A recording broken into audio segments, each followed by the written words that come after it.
Father Noel, thank you for asking me to share my spiritual journey with you today. My name is Valerie, and I'll just give you a little background. I live in Sligo in Ireland, and I'm just going to talk about my spiritual journey. I was born in a small town in Ireland with both my parents were Catholic. They were devout Catholics. I have an older brother and a younger sister, and we were baptized. We attended Mass every Sunday. We attended confessions monthly. We adhered to the restrictions at Lent, and I received communion when I was 7. I was confirmed when I was 12, and I got married at 25.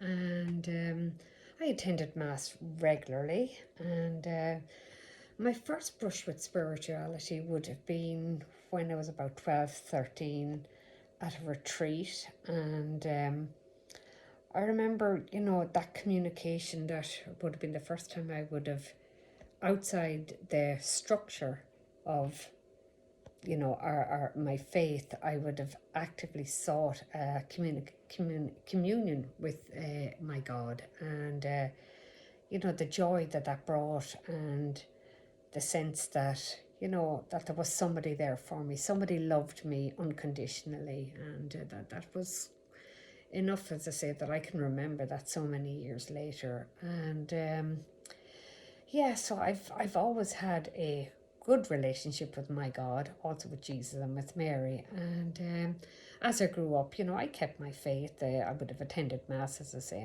on a weekly basis, and prayers at night and that kind of thing. And married my husband. We're 31 years together, and he doesn't actually have the same faith as me, but for me, faith it's a very personal thing. So that didn't affect me in any way, except I know I would have slipped away from the confines of Catholicism. I wouldn't have attended Mass regularly, even though I did bring my kids up in the faith and that, but I would have let things slack a bit. And my most profound spiritual awakening, my spirituality would have sort of taken a huge leap, would have been about 2 years ago.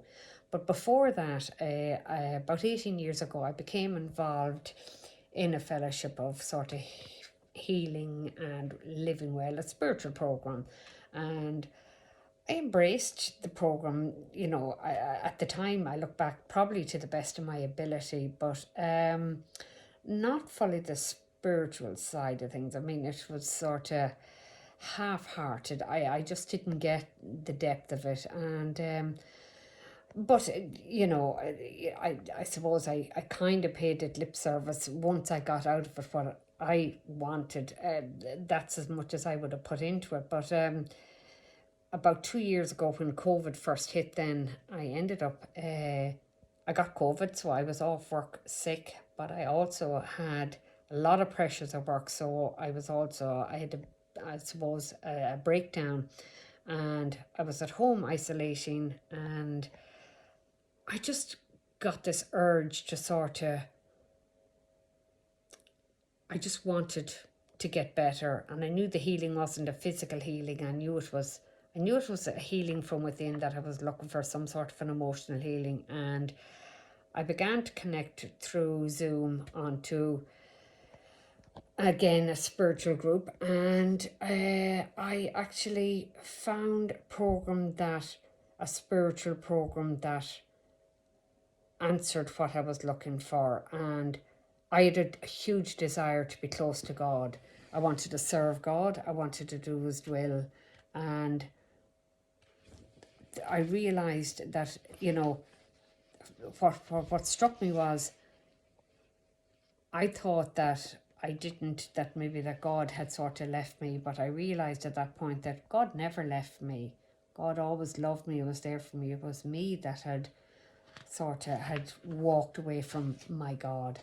And He was there waiting for me with open arms, and He still loved me, and He embraced me. And I as a result of that, I was able to hand my life over to His care, and I just asked Him, do His will. That was it. And as a result of that, well, not as well, I do this on a daily basis now. This is what I've learned, that, you know, when I wake in the morning, I seek God through prayer and meditation. And this involves me, I talk to God, and more importantly, I also listen to Him. Which was something I would have never done before, and that's the meditation part. I now listen to Him, and yeah, I just have that quiet time, that quiet space, and I ask God to do with me as He will, to guide me and inspire me, and I ask Him to help me be of service to others. And when I commune with God, rather than asking Him what I want or what I need, I hand myself over to Him, and because I know that God knows what is best for me. And God's will for me today is, I think, to do the right thing for myself, for my family, in my job, and towards society. And I do know today that God has a plan and a purpose for me. But if I don't have a conscious contact with Him, I won't know what this purpose is, and I cannot do what I need to do.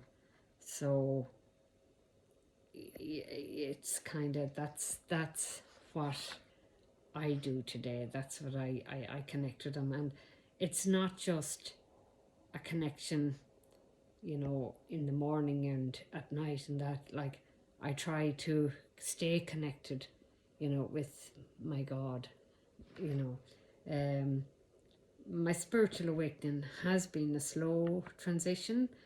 It beginning when I realized that I can be a better me when I invite my God into my life on a daily basis. I ask Him to guide me in all I do and I say.